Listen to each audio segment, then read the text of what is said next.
He was not frail as President of the United States. But he had frailties. We all saw the debate.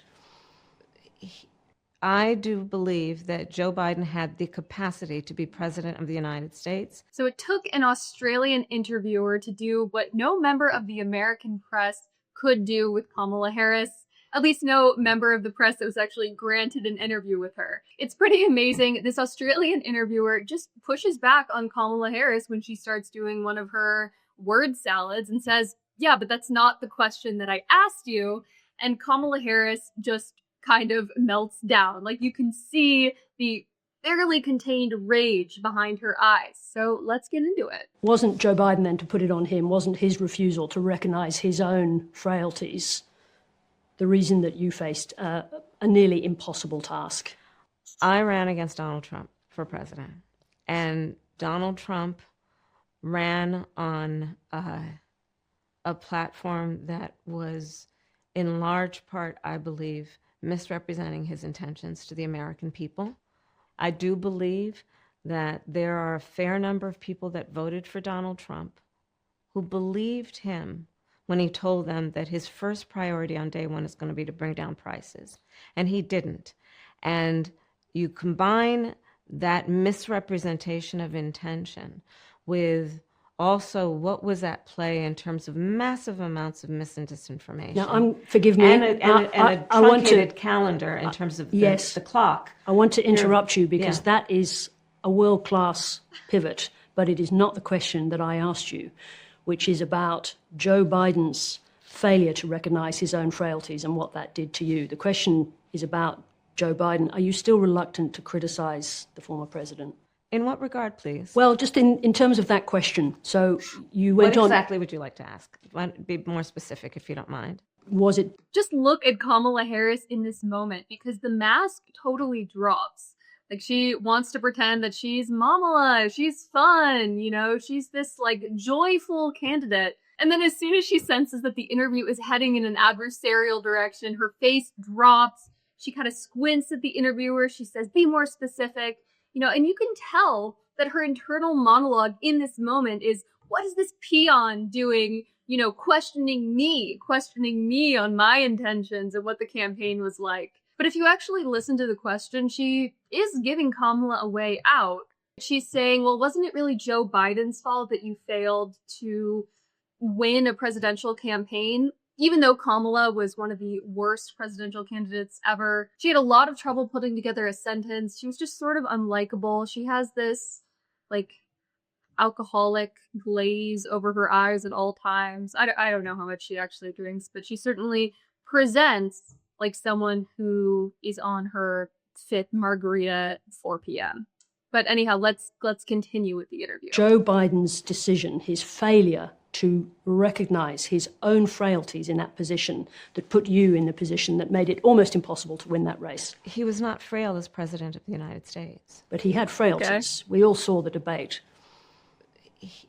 I do believe that Joe Biden had the capacity to be President of the United States, and I have never doubted that he had the capacity to be President of the United States.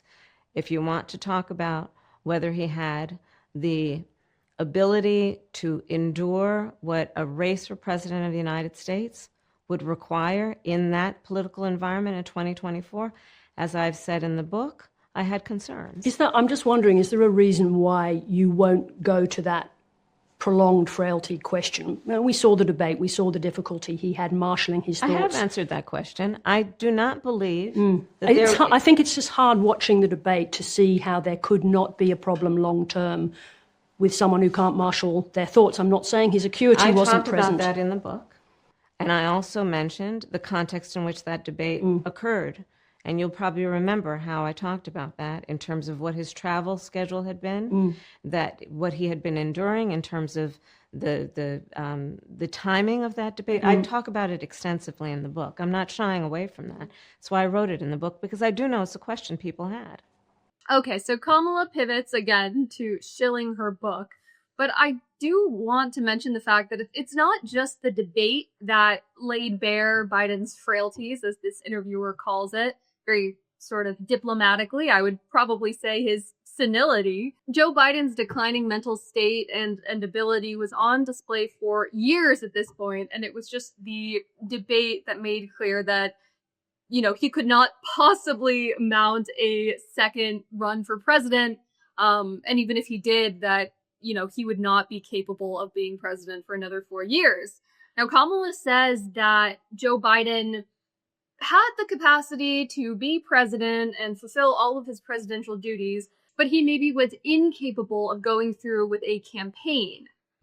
So, so the idea is that being elected president is going to be vastly more difficult than the job of being president itself, which seems odd to me. I mean, I'm sure both are hard, but it's not like, you know, being president is a walk in the park, or at least it shouldn't be. Maybe that's sort of what Kamala thought, that she would just be this ceremonial figure that would be showered with praise for being the first, you know, half Jamaican, half whatever, half Indian female president. And maybe that's what would have happened. I mean, that was kind of how she ran her campaign. But I think at this point, Kamala and basically the entire Biden administration are in way too deep to admit that they did see that Biden was not doing well, that he was declining mentally. Because if they admit, like, yeah, we saw issues in 2022, we saw issues in 2023, his brain had the consistency of a hot bowl of oatmeal, then, you know, they themselves would be implicated because they covered it up, and that's pretty much what it looks like. I mean, you saw the press kind of try to rewrite history here because they were extraordinarily reluctant to ask questions about Biden's cognition. I mean, you had Jake Tapper telling Laura Trump, I believe, like, you know, how dare you question Biden's mental acuity, and he has a stutter, and don't you know that's ableist? Only to come back years later and kind of say, like, yeah, I might have been wrong about that. So I think it's too little too late, but it will be interesting to see if Kamala actually decides to run for president in 2028, because I think other Democrats are going to use this against her. I mean, she has had so much time to come up with good answers to basic questions that should be obvious that are going to be asked during an interview. And she still can't do it. During the campaign, she could not say what would make her different than Joe Biden, what she would do differently than Joe Biden. And she piles blame on him and his camp in the book, but I think she is just such a bad public speaker and so bad on her feet that she's totally caught off guard by really just the whiff of a difficult question. So anyhow, kudos to this reporter for standing up to Kamala and asking a question that I think everyone was interested in getting her response to. Let me know what you thought of this interview in the comment section below. Give this video a like, hit subscribe, and I will see you in the next one.